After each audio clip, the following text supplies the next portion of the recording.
नमस्कार बच्चों, आज हम आपके हिंदी गुंजन का दूसरा अध्याय पढ़ने जा रहे हैं जिसका नाम है भिक्षा पात्र। भिक्षा यानी कि भीख, पात्र यानी कि बर्तन, भीख मांगने का बर्तन। इस कहानी को रविंद्रनाथ ठाकुर ने लिखा है।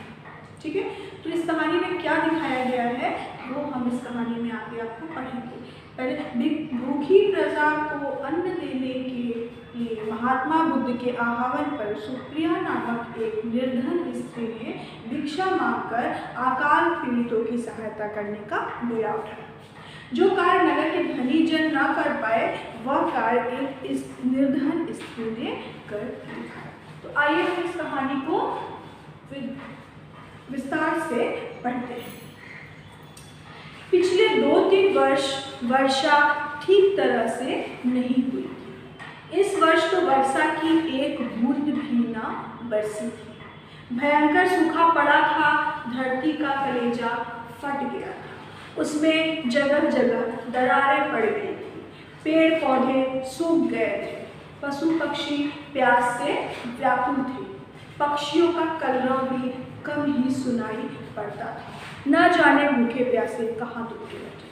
बात उस समय की है जब नगर में बहुत बड़ा सूखा पड़ा था। सूखा यानी कि काफ़ी सालों से बारिश की एक बूंद तक ना हुई थी। उससे क्या हुआ था, धरती पे अन्न उग नहीं रहा था, जगह जगह दरारें पड़ गई थी, पशु पक्षी सब भूख और पानी से व्याकुल थे। जनता के पास अनाज नहीं था कि वो खाए, तो लोग भूखमरी से मर रहे थे।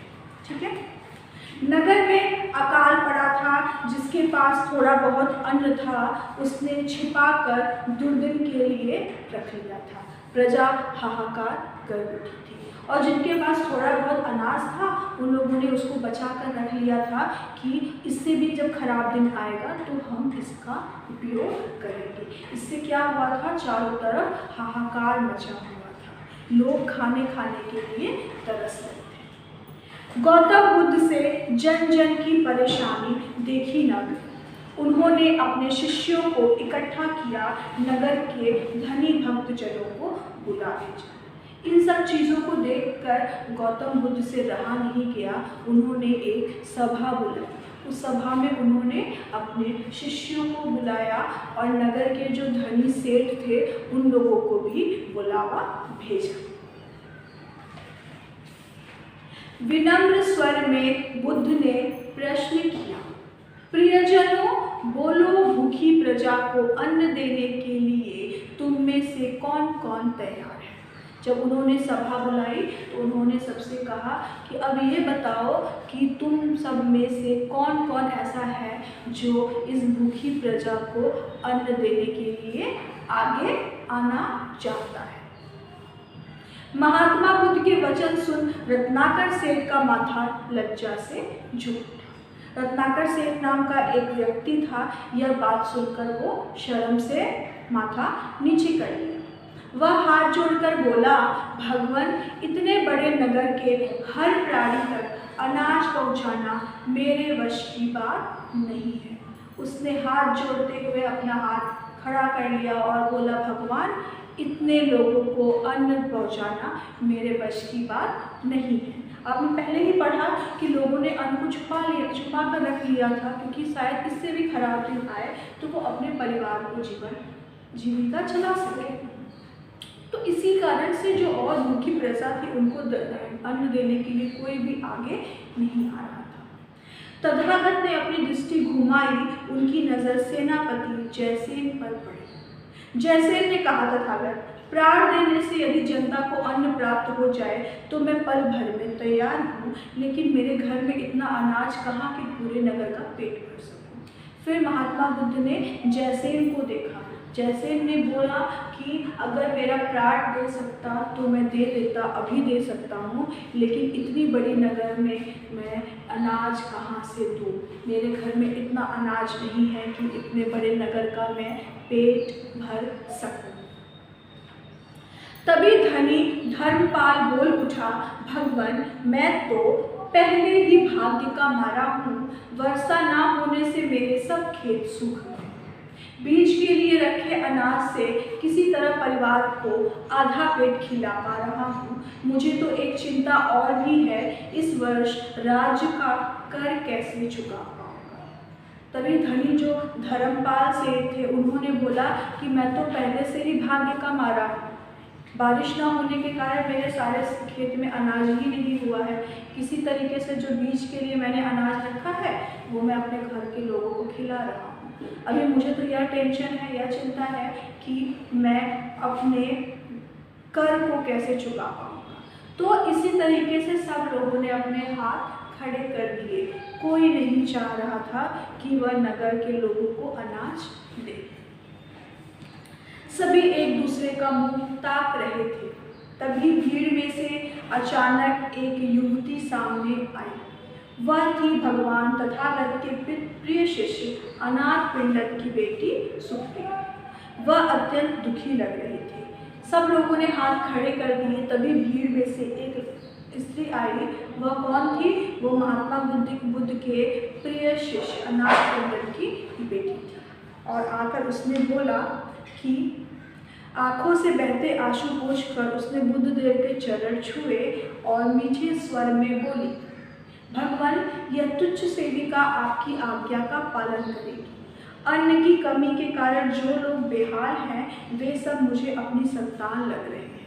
नगर के हर आंगन में अनाज पहुंचाने का भार मैं लेती हूँ। दुखी होकर उसने बोला कि यह जो लोग हैं वो मेरे अपने ही हैं, तो इनको अनाज देने का भार मैं संभालती हूँ और मैं पूरी कोशिश करूँगी कि हर व्यक्ति के घर में अनाज पहुँचे। और उसने यह जिम्मा अपने ऊपर लिया। सभी आश्चर्यचकित रह गए। भला एक स्त्री इतने बड़े नगर के वासियों का पेट कैसे भरेगी? कुछ तो मन ही मन हंसने लगे, कुछ क्रोधित हो उठे, कुछ को सुप्रिया पागल लगी। किसी ने कठोर आवाज में ताना कसा, खुद को तो दाने दाने का अभाव है, फिर इतना बड़ा काम अपने सिर कैसे ले रही है? तेरे घर में क्या भंडार पड़े हैं? कुछ लोगों को वह पागल लगी, कुछ लोग उस पर हंसे, कुछ लोग उस पर क्रोधित हुए। वो बोले कि खुद के घर में तो खाने का अभाव है और इतना बड़ा जिम्मा कैसे ले रही है? तेरे घर में क्या भंडार भरे पड़े हुए हैं? सुप्रिया सबके सामने सिर झुकाकर बोली, मेरे पास और कुछ नहीं, केवल भिक्षा पात्र के रूप में यह कटोरा है। मैं सबसे निर्धन हूँ, इसलिए मुझे मांगने में कोई लज्जा नहीं। हे प्रियजनों, आपकी दया के बल पर ही भगवान बुद्ध की आज्ञा पूरी होगी, मेरी शक्ति से नहीं। मेरा भंडार तो आप सबके घरों में भरा पड़ा है। आप दया करेंगे तो मेरा भिक्षा पात्र सदा भरा रहेगा। मैं बार बार आपके द्वार पर आऊँगी, आप जो कुछ भी देंगे वह भूखों को खिलाऊंगी। जब तक धरती माँ के आप जैसे पुत्र हैं तब तक चिंता कैसे? उसने बोला, मेरे पास कोई बड़ा सा भंडार नहीं है, मेरे भंडार आपके घर में ही है। मेरे पास सिर्फ एक कटोरा है और मैं बार बार आपके दरवाजे पर इस कटोरे को लेकर आऊँगी, क्योंकि मैं निर्धन हूँ और मुझे मांगने में कोई लज्जा नहीं है। जो भूखे हैं, जो मर रहे हैं, मैं उस अनाज से उनका पेट भरूँगी। ठीक है, तो जब तक यह समस्या पूरी नहीं होती है, तब खत्म नहीं होती है, तब तक ऐसा ही चलता रहेगा और मैं लोगों का पेट इसी तरीके से भरूंगी। महात्मा बुद्ध ने मधुर मुस्कान के साथ अपना वरद हस्त आशीर्वाद के रूप में उठाया और बोले, तथास्तु, तुम्हारा निश्चय पूरा। धनी सेठों ने अपने भंडार सुप्रिया के भिक्षा पात्र में उलीच दिए। पात्र हमेशा भरा रहने लगा। समस्त नगरवासियों का उद्धार हो गया। किसी अकाल पीड़ित को भूखा नहीं रहना पड़ा। उधर वर्षा ने भी कृपा दृष्टि की ओर धरती पर प्यास बुझाई। खेत फिर से लहलहा उठे और भंडार फिर से भर गए। ठीक है, तो आइए हम इस कहानी का कुछ कठिन शब्द जो है उसको जानते हैं।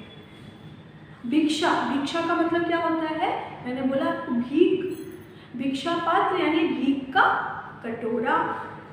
व्याकुल, व्याकुल का मतलब होता है परेशान। दुर्दिन, दुर्दिन का मतलब बुरा दिन। विनम्र, विनम्र का मतलब होगा नम्रता से, विनम्र विनित होके। हाँ। लज्जा, शर्म।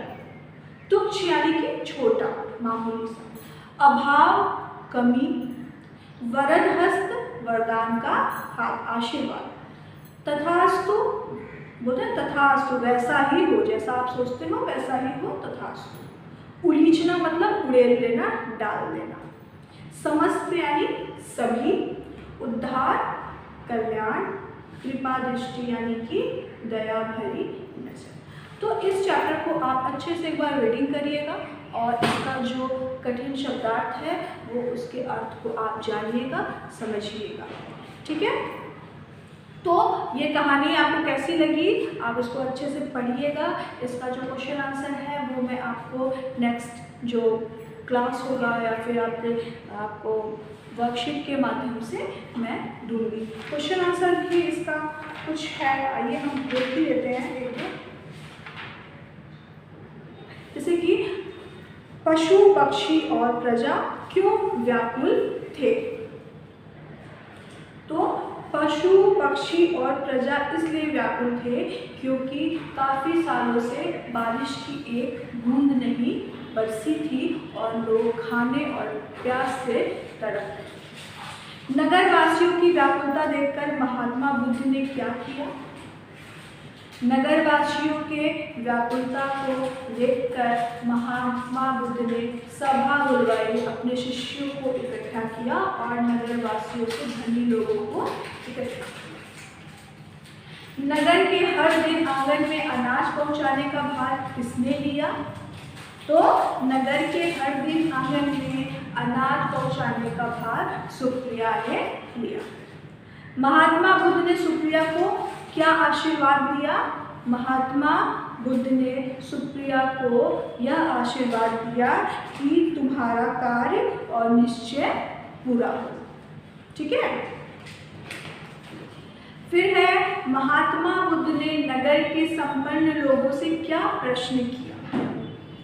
महात्मा बुद्ध ने नगर के संपन्न लोगों से पूछा कि आप लोगों में से नगर का पेट भरने के लिए कौन आगे आएगा।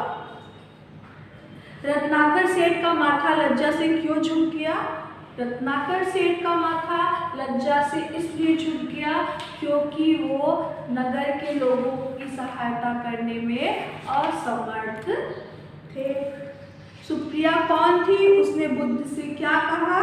तो सुप्रिया महात्मा बुद्ध के प्रिय शिष्य अनाथ पिंडक की बेटी थी। उसने बोला कि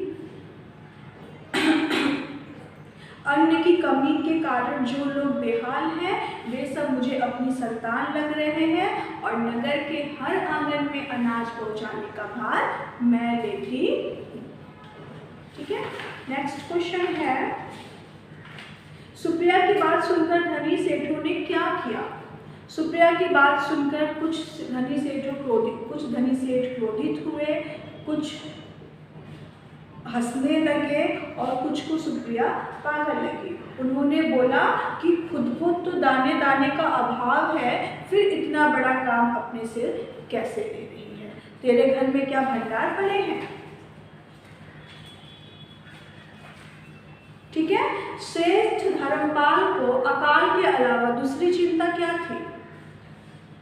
सेठ धर्मपाल को अकाल के अलावा दूसरी चिंता राज के कर भरने की भी थी। पाठ में तथागत शब्द का प्रयोग किसके लिए हुआ है। आपने देखा है दो जगह तथागत का नाम आया है, तो तथागत का मतलब सिर्फ भगवान बुद्ध के लिए ही कहा गया है। तथागत भगवान बुद्ध को बोला गया है। अनाथ पिंडक कौन था। अनाथ पिंडक सुप्रिया का पिता था। ठीक है। तो ये चैप्टर आपको समझ में आया। आपका जो ये क्वेश्चन आंसर है वो मैं आपको लिखित रूप में दूंगी, तब आप उसको लिखिएगा। बाकी आप इसका शब्दार्थ लिख लीजिएगा और अच्छे से पढ़िएगा, याद करिएगा। और अगर किसी को कुछ समझ में नहीं आया है तो जूम क्लास जब भी होता है तो उस जूम क्लास को आप ज्वाइन करिए और अपने प्रश्नों को पूछिएगा। ठीक है। लेकिन आप जो शब्दार्थ है उसको जरूर लिखिएगा और उसको याद करने की कोशिश करिएगा।